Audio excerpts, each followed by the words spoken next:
Ce qui est fascinant avec les émotions, c'est que autant ça peut nous mettre en extase devant un tableau de Michel-Ange, mais à l'inverse nous faire chialer parce que notre crush nous a friendzone en plein été.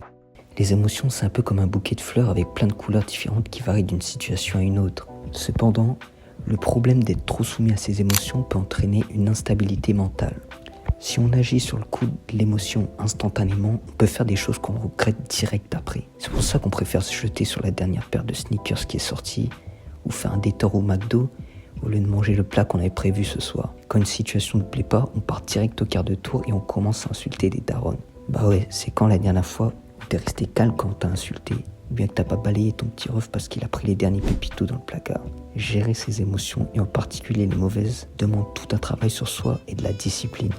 Et je vais pas te parler des pratiques stoïciennes que tout le monde a pu voir, parce qu'en réalité, personne n'arrive à appliquer ces méthodes réellement à 100%. Ça sert juste à masquer le vrai problème, à mon avis. Parce qu'il faut la traiter à la racine. Sinon, c'est comme si tu mettais un pansement sur une plaie qui est ouverte. Le but, après, c'est pas de refouler toutes ces émotions, mais d'avoir un minimum de contrôle sur elles. Et c'est vrai, c'est difficile, car la vie elle-même est instable. Parce qu'il y a des hauts, des bas. Un jour, tu vas rigoler, et un autre jour tu vas déprimer et tu auras juste envie d'être invisible. D'un côté, toujours vouloir trop contrôler ses émotions, c'est aussi ça qui va nous rendre anxieux. Mais malheureusement, on ne peut pas tout prévoir, on n'est pas voyant. Comme Bruce Lee a dit, soyez comme l'eau. Adaptez-vous aux situations, vous devez vous mouvoir et pas buter devant ses pensées et rester paralysé. L'alimentation joue un rôle important là-dessus. Il y a mes autres vidéos pour ça, si vous voulez aller checker. Mais comme je l'ai dit, une bonne alimentation variée va déjà te permettre de te sentir mieux.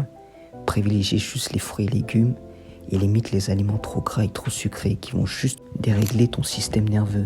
C'est ça qui va te rendre mou, comme une loque, parce que c'est ton cerveau qui va libérer une hormone, ça s'appelle le tryptophane, et c'est pour ça que tu as envie de dormir direct quand tu as fini de bouffer. Et aussi, bois beaucoup d'eau. Et pour l'instant, tu dois te dire, oh, ce mec, il a pas inventé l'eau chaude, mais en même temps, c'est des trucs de base qu'on a oubliés.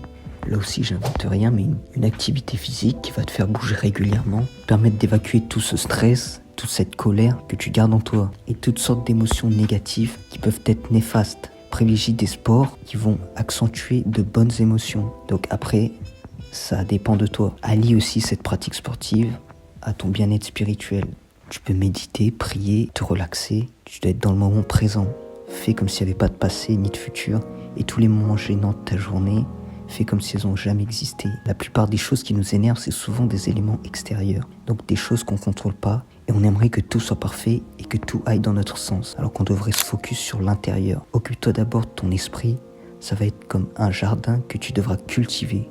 Et tu verras que les éléments extérieurs t'affecteront moins et auront moins d'emprise sur toi. Il faut que tu arrives à te libérer de toutes ces charges mentales qui vont prendre la place pour rien et t'empêcher de raisonner correctement. Quand on est confronté à un ou plusieurs problèmes, on est obligé d'analyser et de traiter les informations séparément parce que ça passe par tout un tas de stimuli qui vont vers nos sens et ces informations, elles sont traitées par notre cerveau en les comparant à nos expériences passées pour en tirer des conclusions et des actions appropriées. Et c'est normal, le cerveau humain est fait ainsi.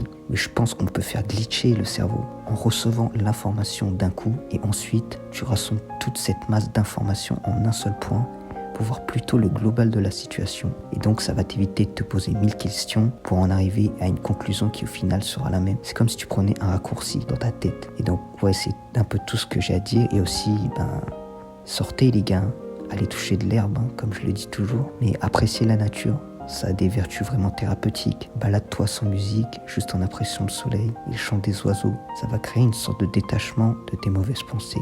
Parce que si tu te lies trop à elle, alors tu deviendras esclave de celle-ci. Donc vaut mieux avoir une mentalité shonen. Arrête d'être la pute de tes émotions et au contraire contrôler et mêler en PLS. Car vaut mieux être un guerrier dans un jardin qu'un jardinier sur un champ de bataille. Ouais, je sais pas si ça a un rapport, mais j'avais envie de la placer parce que c'était stylé. Allez, salut!